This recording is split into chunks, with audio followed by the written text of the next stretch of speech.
vertebral, I don't even know how to say this, vertebral vascular artery insufficiency, thank you, which is why it's easier to say VBI test. It is an artery in your neck that you're occluding by doing this stretch, okay? So what we're looking for, instead of just like, oh, do you feel neck tightness? With these, that bottom part, we're looking for these red flag symptoms. When you hold this stretch, you're asking your patient, are you dizzy? Do you have double vision? Are you nauseous? Are you lightheaded? Do you have nystagmus, which would be look in their eyes and see if their eyes are bouncing back and forth.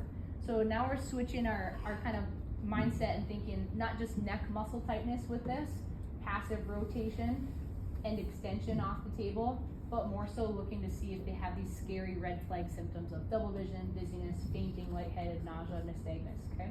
So what we do here is have the patient lie supine, and then when you're going to stand at the edge of the table and hold their head off and support them, so you'll have to have your patient trust you all the way. And then we passively rotate the head for 10 seconds, then come back to neutral. Then we move to extension, and then come back to neutral. And then we rotate and extend, so we combine them, okay? So we're doing 3 different things. First, just rotation, come back. So rotation as in here. Lateral flexion is this way, so we're rotating shin to AC joint. Then we come back. The next one is extension, then we come back. And the last one is usually where you'd get symptoms. You do rotation and extension. So that would really cut off that blood supply in your neck. So you have to have your classmate really trust you, because they need to give you their whole head here. So Lizzie, you trust me? All right, perfect, nice and heavy. Okay, so there you can tell if they are trusting you or not. So the first test we do for VBI, we are going to rotate her, and we hold her here for 10 seconds, and then at the end of that, I would ask Lizzie, are you lightheaded, are you dizzy, faint, anything like that?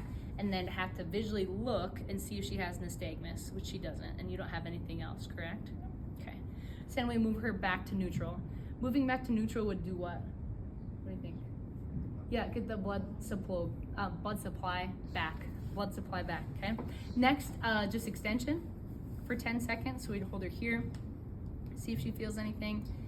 Again, asking the patient about symptoms after 10 seconds, looking for nystagmus. Can you scoot a little bit closer towards me?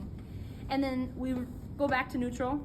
Lastly, we are going to rotate and extend and hold here for 10 seconds, look for nystagmus, ask our patient, do you have any symptoms with that, okay?